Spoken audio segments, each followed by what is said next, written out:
Funereal, understanding a word of solemnity and gloom.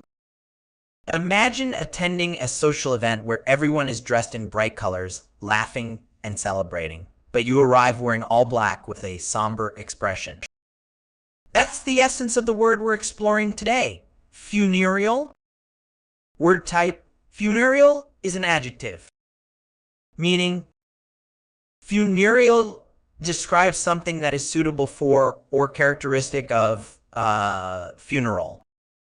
It often refers to an atmosphere or appearance that is gloomy, mournful, or extremely somber. Word history. The term funereal has its roots in the Latin word funereus, which relates to a funeral or burial. It entered the English language in the 17th century, maintaining its connection to the solemn and mournful nature of funerals. Antonyms. Some antonyms for funereal include joyful, cheerful, lively, and exuberant.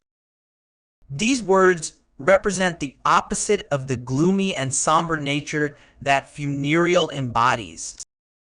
Synonyms. Synonyms for funereal include mournful, somber, doleful, lugubrious, and melancholy.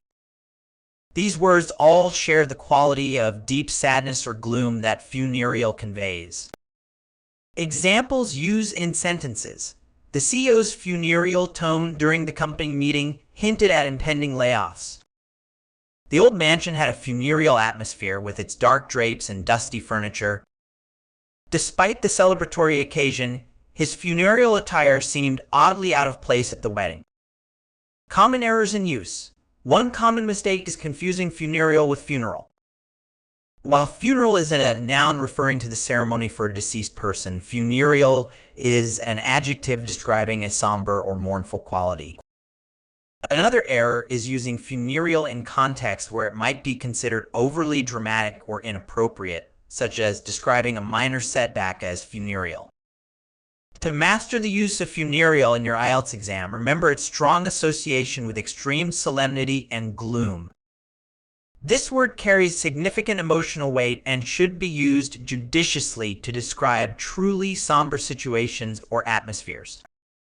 By incorporating funereal into your vocabulary, you demonstrate a nuanced understanding of tone and mood, which is crucial for achieving a band score of 9.0 in the IELTS exam.